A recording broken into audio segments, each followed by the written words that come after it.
Welcome to the Rock Fight, where we speak our truth, slay sacred cows, and sometimes agree to disagree. This is an outdoor podcast that aims for the head. I'm Colin True, and today, the listeners have spoken, and I am responding. A special REI edition mailbag as well as headlines are coming up.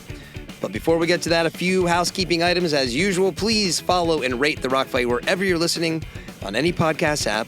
Leave us that 5-star rating. Send us your feedback by sending an email to myrockfight@gmail.com. That's how we got a lot of these listener responses, was they sent emails to myrockfight@gmail.com. And if you're an Apple Podcast listener, please leave us a written review. And if you do, send a screenshot of your review to myrockfight@gmail.com, and we'll send you a Rock Fight and Gear and Beer sticker. And speaking of Gear and Beer is back.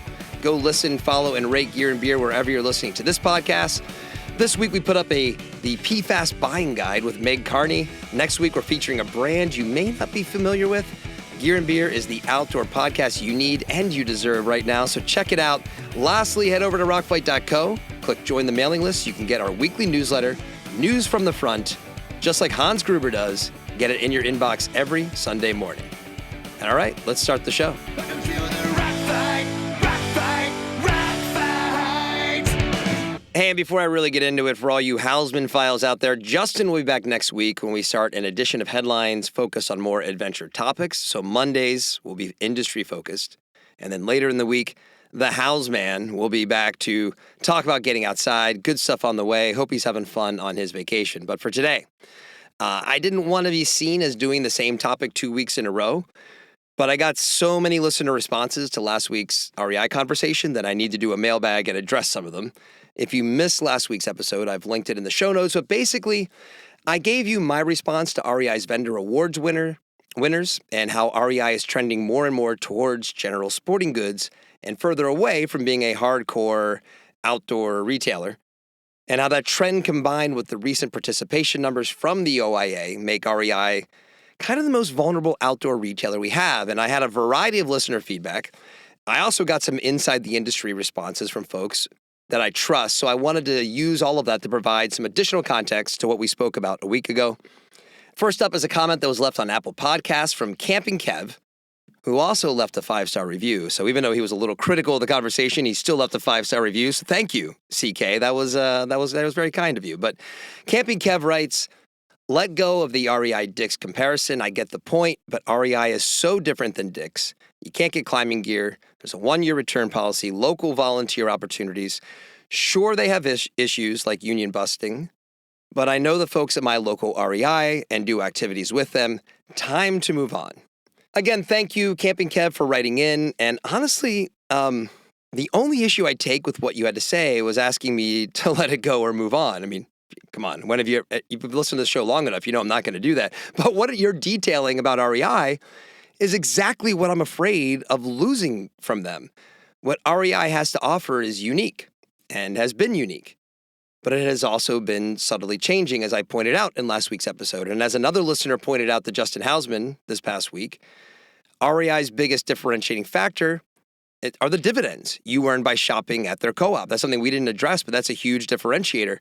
But by judging, if you go looking around and judging by the many message boards and Reddit threads that are out there, even that value has started to diminish over the years, because REI is acting more and more like Target than an outdoor retailer, and that kind of backed up on how they're operating. If you look at who they've been hiring into management positions, they are largely outside of the outdoor industry, and to a certain extent, I get that. I mean, they're a big retailer who can benefit from employees with experiences at places that aren't in the outdoor industry.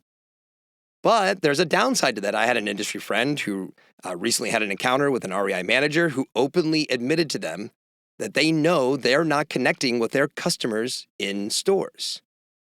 And personally, like I said last week, I've rarely felt like there was a connection with in-store staff and those who shop at REI. I always felt like that was their weak spot to begin with. But they also had real chops as the biggest outdoor retailer going to overcome that vibe. But the further you get away from your roots, the easier it is to lose the identity that made you successful and popular to begin with. And I'm not saying there aren't differences between REI and Dick's. I'm simply saying that those differences are becoming less stark, and the consumer base that exists in the center of the REI Dick's Venn diagram, it's growing. I mean, ultimately, none of this matters if you have the option of a strong, independent specialty shop near you. But as this listener there's another listener email from Patrick points out, that's not always the case. Patrick writes, "Hey guys, love the show. I do have to push back on your idea that Dick's and REI are interchangeable. I live in Maryland, and my Dick's store sells no outdoor gear. They've transitioned to only recreational sports plus fishing. They don't even sell any kids' bikes, so when you want outdoor gear, I either have to travel 30 minutes to REI or get it online. I'm sure this is dependent on where you live, so it's not fair to say Dick's is the same as REI for the whole country." Thanks, Patrick, for writing in. You make a good point. Before I get to your point, Camping Kev and Patrick, if you want to send me your address at myrockfight@gmail.com, we'll send you some stickers. So send those over. Look, in a perfect world, everyone has choices here, right? We got in your town, if ideally you'd have a nice big box outdoor shop. You'd have a general sporting goods store. Then you'd have local gear shops and competent local bike shops, run specialty, hunt and fish, ski stores, all those things. You'd have it all. But that's not going to exist everywhere. And honestly, with the internet, it probably doesn't even need to. But I did want to fact check myself and kind of run that up against Patrick's email. So I went to my local Dick's yesterday and shopped around the outdoor section and the apparel section and the bike sections. And this is what I found. So in the outdoor kind of gear section, I found tents by the North Face, sleeping bags by the North Face, Kelty, and Marmot. I found a sleeping pad from Thermarest. It was the Ridge Rest, the foam pad, but nonetheless, it was a Thermarest pad. They carried Jetboil. They had headlamps by Black Diamond. They had backpacks by Osprey. They had hiking footwear by Merrell and Solomon. And then a wide array of Dick's in-house brand, Quest, which, say what you want, it looks competently made across the board using materials and the same technologies you'd find in bigger, more quote-unquote accepted outdoor brands. And then on the outerwear side, they carry Carhartt, the North Face, Columbia, Patagonia. Moving into the bike shop, where this particular store was a little thin on inventory, but Dick's also recently entered into a partnership with Mongoose. Now, unfortunately, they did so by creating a logo that reads, and I swear I am not making this up, you can look online. This is a real thing. It says Mongoose Dicks, which that's probably a copywriter issue more than anything else. I don't think you want on your billion-dollar, retailer website Mongoose Dicks, but maybe or maybe you do. Maybe you do. Maybe that's their plan the whole time. That's right. Do you want some Mongoose Dicks? Listen, Mongoose may not be your go-to bike brand, but Dick's is definitely going to use this partnership to expand their cycling presence. So, Patrick, maybe the Dick's by you is like the most underserved location in their entire chain. And if your only options are a lesser than Dick's or a half-hour drive to REI, that definitely sucks. But it's still kind of like the Camping Kev email. It still sort of supports my larger point in all this because it's undeniable that REI is drifting closer to what Dick's does. And Dick's definitely has drifted closer to the outdoor side of things. In fact, Dick's has engaged with outdoor products for a long time. Because I used to do Timberland clinics at Dick's in 2006. And you know what else Dick's has done?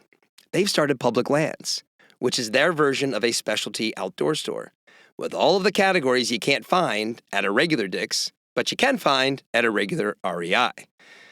Now, why would Dick's do this and start down the path of going head-to-head with REI if they didn't think they could hold their own or at least see an opening in the marketplace? Now, there are only 8 Public Lands locations, and lately it seems that Dick's seems more interested in opening other locations from their portfolio, but so we'll have to see how this all shakes out. But it points out the fact that as great as specialty shops are, they are independently owned, and not every one of us has one near them. And even some of the ones that are out there, there's a variant in quality, right? Some of them aren't as good as others. The last thing I really want to kind of touch on this as we've gone deeper into the outdoor retail rabbit hole is there's another player that warrants mentioning here, and that's Gearhead Outfitters, which I just learned about in the last couple of months. Gearhead started as a single shop in Arkansas and has grown into 18 stores through expansion and acquisition of other specialty shops and chains. They acquired some small local chains like Uncle Dan's in Chicago. In Tennessee, Rock Creek, they've acquired Rock Creek, and they've all been bought and converted to Gearhead Outfitters. Now, I've reached out to the founder of Gearhead through LinkedIn because I'm curious what this means to the outdoor retail arms race as well as the specialty shops. It's kind of a curious new player here. But look, the bottom line here is that things are changing across the board. I mean, think how much we've talked about this over the last 2 episodes, and I've barely even mentioned Sierra, who's opened 100 stores and is currently planning to open more. So to Camping Kev, CK, Patrick, anyone else who perhaps feels like I was coming after their favorite place to shop for outdoor stuff, that's not what this is about. This is about shining a light on what REI is evolving into and how they may be most at risk as outdoor consumers evolve based on what we saw in that OIA participation report.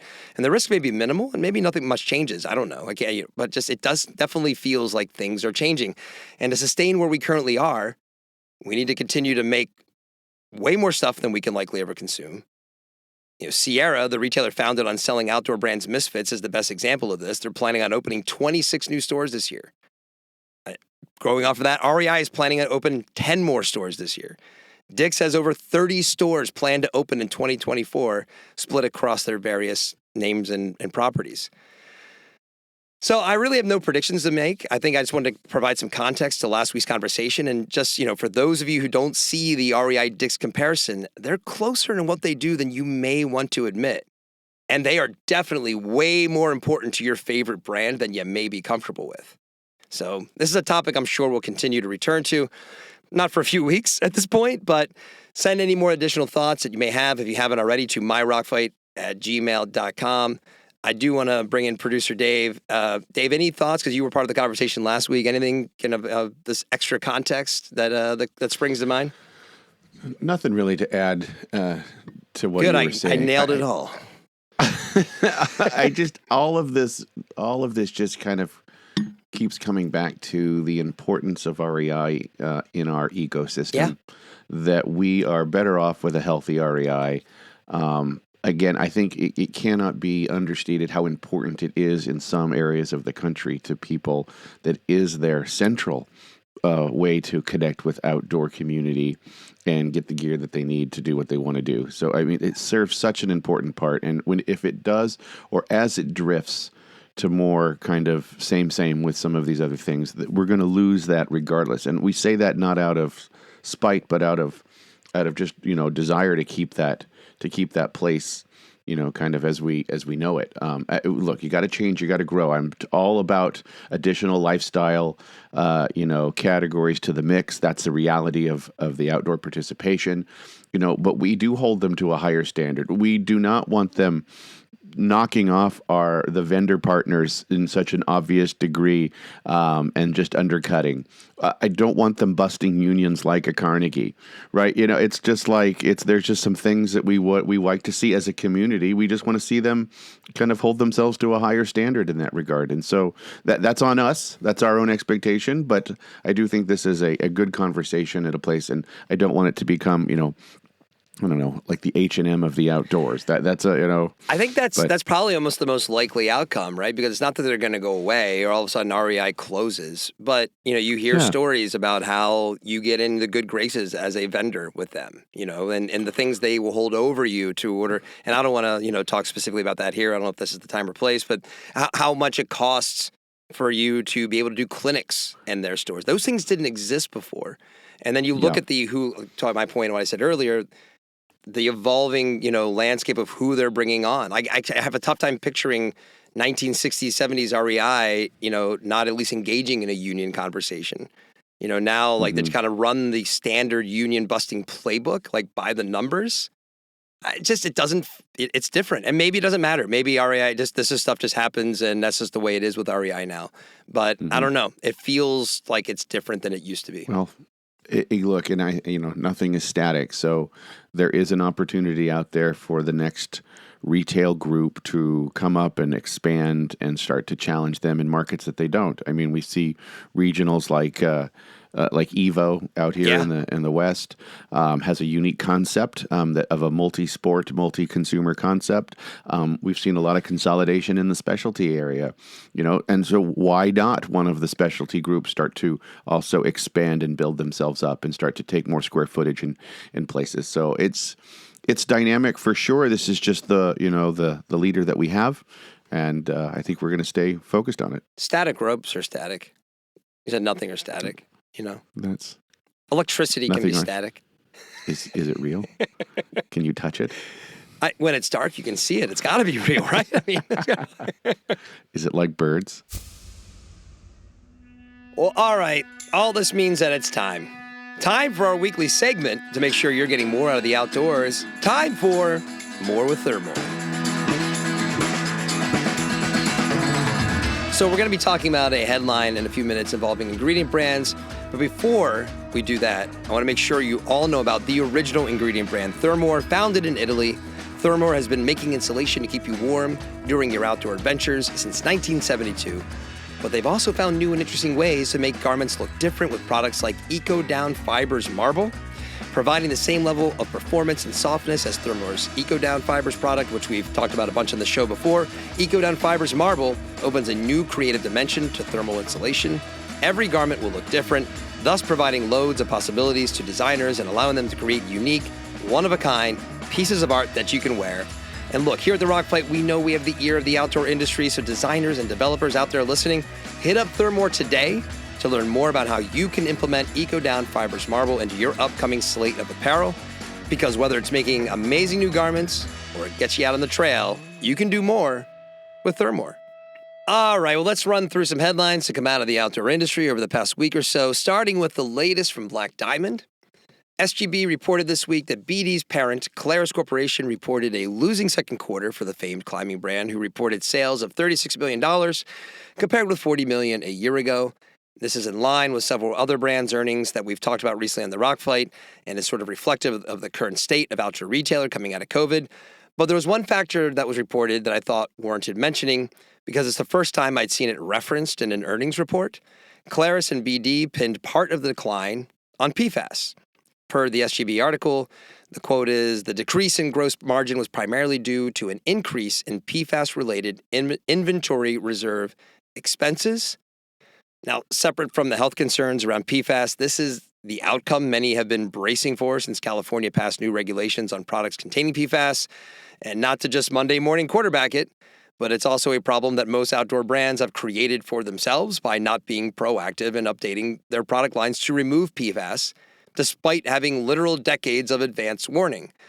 Not trying to just pick on BD here. There's been two, Fjallraven and Houdini and Keen are the three brands who can say, hey, we did something about this when we found out about it. No one else really can. There was a lot of good intentions and a lot of follow through, and you can hear all about that if you listen to the latest episode of Gear and Beer on the Rock Fight Podcast Network, and Meg Carney will run you through the history. But it's just a good reminder that it can be a moral and a financial upside. There's a moral and financial upside to doing the right thing that can pay off in the long run. And it's just, this is something I know retailers have been bracing for. They've been talking about, how is PFAS can I sell this stuff? What do I do with this stuff? And now we're seeing it in an earnings call that it's negatively impacting, the profitability of a brand. And I mean, kudos to them for highlighting that. Well, but look, nobody likes to report a negative quarter, right? And so you're always going to be couching it in these macro terms that you can't actually pin anything specific on. And it just sounds like, they're dealing with the same issues that everybody else is. We got too much inventory. We have a slowdown in the D2C channels that is affecting everyone. And a lot of these brands leaned more heavily into the D2C over the last few years, so they're kind of double caught with that. And now the world's fifth largest economy, California, says we can't sell half our shit there, right? And we told you that years ago that this was coming. Right. It feels, the PFAS feels a little bit like jazz hands, like, hey, it's Don't not look really over here, our, look over there. That's right. And I was kind of surprised that I didn't read something about trying to wedge in an AI something impact on revenue, yada yada. God, right? ChatGPT, am I right? That's killing our business. That's exactly right. The negative pressure on revenue due to artificial intelligence. The election, something. am I right? What else can we jam in this thing? Right. So I get that, but it does. But I'm sure though. I mean, if people don't have a plan for what they're going to do with their PFAS stuff, I mean, they're gonna have to cross that bridge at some point. I mean, I'm sure Sierra's going to end up taking all of it at some point for pennies on the dollar. I think we are going to, thousands of years from now, when they dig up the early 21st century time capsule, it's just going to be a big 2-mile pit of, gear that their little Geiger counters will go off and Oh my God! It's all like, what the hell is in here? coalesced into like a giant ball of just PFAS. That's right. It's actually a swirling cauldron of green ooze. That's right. I mean, it's good time to do this for BD. We know that we talked about this before on the show about how that they're taking a step back. So, I mean, it all sort of is in line. And actually, our next story shows some optimism for the future, I think, anyway. Let's dig into that. So, because also in SGB this week, parent company Compass Diversified reported this week that 2 ingredient brands in their portfolio, BOA and Primaloft. Is it Primaloft or Primaloft? I've never gotten a straight answer on this. Do you know? Sure. Okay. They both had profitable second quarters. BOA was up a whopping 42%, while Primaloft, I'll just go back and forth, was up 14%. For BOA, they noted gains in cycling, athletic, workwear, and snow sports, and also credited an improved inventory position along with market share gains. For Primaloft, the success was attributed to an abatement of inventory headwinds, to what we were just talking about, in the apparel category. And look, we're not financial experts on this show. And for this and the BD story, I'm bringing them up because I think it helps inform trends and opportunities in the industry. I think this one is notable, though, because brands and suppliers are always working at least a year ahead of the consumer. So the stuff anyone listening to this will buy next year is being made now.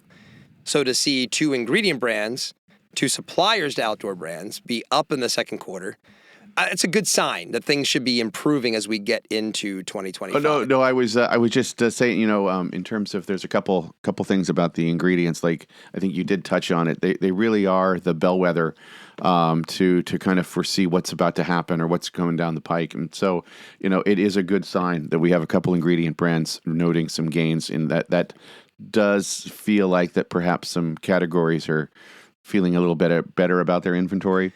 And can start to look kind of future based, and so that's good. With BOA, I'm always intrigued by BOA. It's to me, it's kind of like is it finally catching on? I mean, look, they would not be the first technology to be invented and then have to wait a half a century to finally catch. I mean, to be real, the phone, the telephone was invented, decades before we started using it. So maybe that's BOA's thing, is now we're just kind of catching up to what they can offer.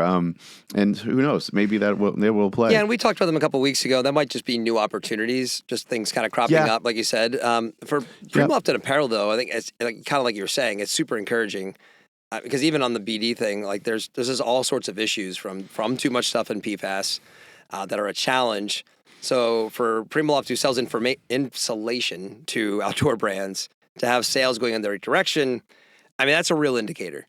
I would imagine, most suppliers would be, if they're seeing an improvement, I would imagine most suppliers are seeing an improvement. Right. All right, for our last story, I'm going to call a brief ceasefire in my war on Crocs, because I kind of want to give them credit for a recent product launch. Not for they're making a good product, just because I think they managed it correctly, so credit where credit is due. And I think it's something that other brands can learn from, even if they're learning it from Crocs.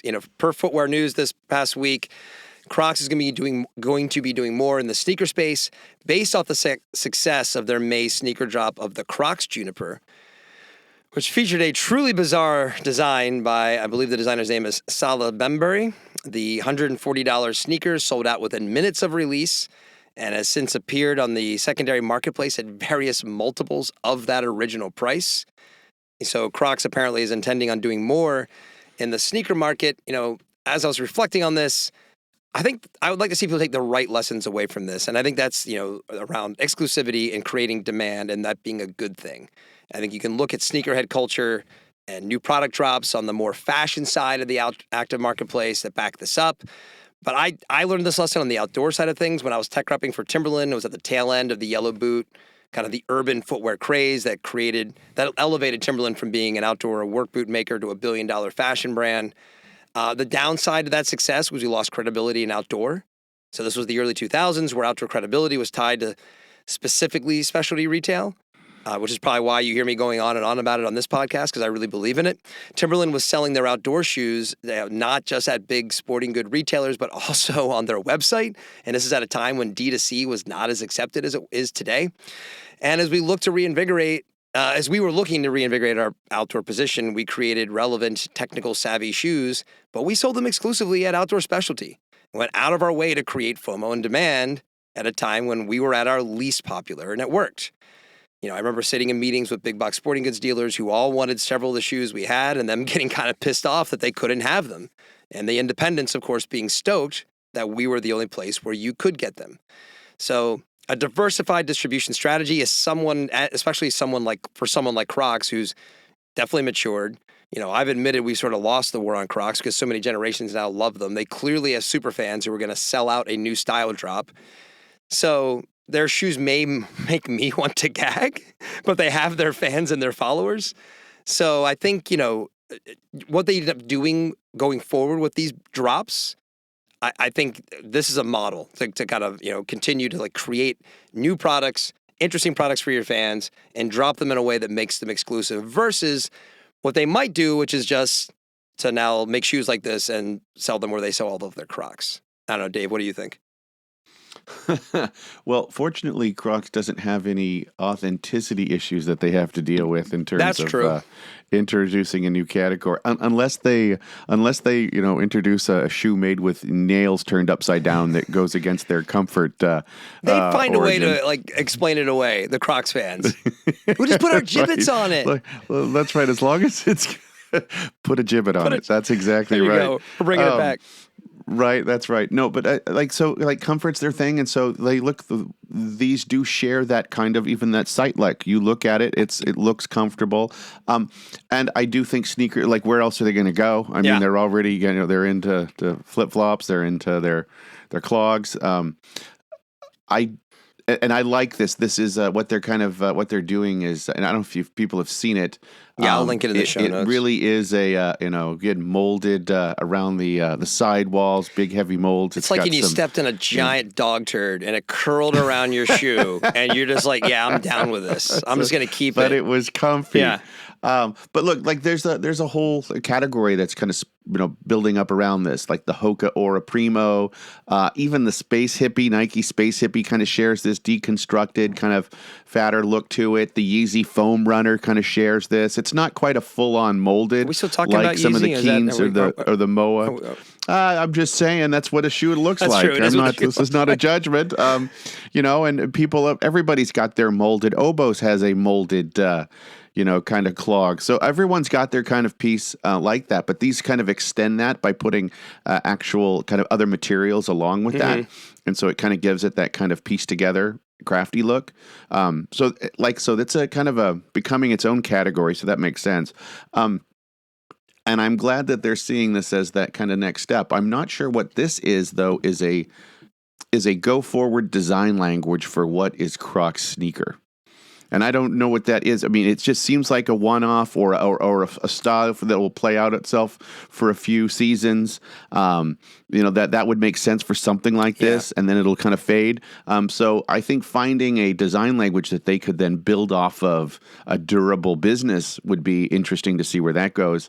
But that said, I have been wrong before when it comes to what kind of god-awful aesthetic is going to take hold. Sure. I mean, Vibram 5 fingers, I believe, is a crime against footwear. UGG and its kind of supremacy today was not inevitable. When they started, it was definitely a fugly looking thing. They moved away from their surf roots at a time when surf was pretty big. So even that as a strategy felt a little off. But man, they really leaned into it and hit the luxury side and was able to catch. And then even. Look, brands like Heelys, I can't believe they're still in business. I mean, there's a thing for wheels in your shoes, right. And not like I think we're talking about not just something to prop up personal injury lawyers. I just, which again, I'm not sure that totally isn't why they were created by a cabal of personal injury lawyers to spur their business. Saul Goodman is at the head of that. But anyway, UGG and Vibram are an interesting pair because both of them were born out of a specific functionality, and I feel like both of them, their functionality is objective, right? I mean, if you put on five fingers and you use them in certain ways, they don't look good, they feel weird, but there's really like, oh, I kind of get it. UGG, it's like put these on when you get out of the ocean, and they're not going to get stinky and they're going to be comfortable and everything. I get it. Again, not a great looking shoe, but Vibram skyrockets to success and then dies off 6 months later. UGG just had a records earning call. Yeah. So, I mean, I guess it's not an apples to apples because you're talking about a comfy sort of post-surf shoe versus a functional boat or athletic shoe. But it's funny why some things will take hold and endure and other things won't, to your point about you can't really predict exactly what's going to happen here. Well, the Croc clog itself belongs in that category. It really does. Right, it does. Right, no doubt. So this is For all just my how grousing, do I take that? You got to give them credit. They're a billion-dollar company. You know, and the comfort is where they're leaning into. So their sneaker is going to have to probably find something in that. I know that they also have Hey Dudes, which again is the category that they play in is a tried and true comfort kind of sneaker slide, casual, unfortunate name. But, you know, that's another one they're going to have to grow in probably similar ways. It's that one. I look at the shoe and I think like, okay, a trend could get that to take off, kind of like when Sanuk got launched, those kinds of things. That shoe can come back into fashion.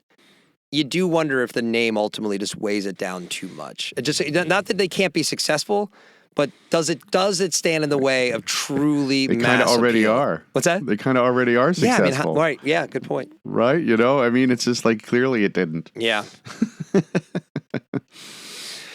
Well, all right, man, we can wrap it up there. Well, what else is going on this week? We got coming up, we're going to have an interview with Steve Copeland from the Outdoor Market Alliance. That's going to drop on Wednesday. That'll drop on Thursday. That'll be the other Rock Fight episode. Friday, Gear and Beer. We're featuring one of the founders of Ombras, who is a cool new sunglasses brand that's out there. It's our first time having a brand on Gear and Beer, so check that out over on the Gear and Beer feed. And then next week... Live from a van. We had Wi-Fi issues, which you should if someone's calling in from a van. It was great. Yep. And then next week, if all goes well, you're going to get 2 episodes of Headlines. This one, the Industry Pod on Monday. Friday will be outdoorsy stuff with Hausman, and then hopefully maybe an interview in between. So a lot coming up on the Rock Fight Podcast Network. Please make sure you follow and rate the podcast. The Rock Fight's a production of Rock Fight LLC. Our producer today, as you heard him, was David Karstad. Art direction provided by Sarah Gensert. I'm Colin Truth. Thanks for listening. And here to take us out, it's Krista Makes, the host of the Krista Makes a Podcast and lead singer from Less Than Jake, who is on tour over in Amsterdam right now, I believe. And he's here to sing the Rock Fight fight song. We'll see you next time, Rock Fighters. Rock fight.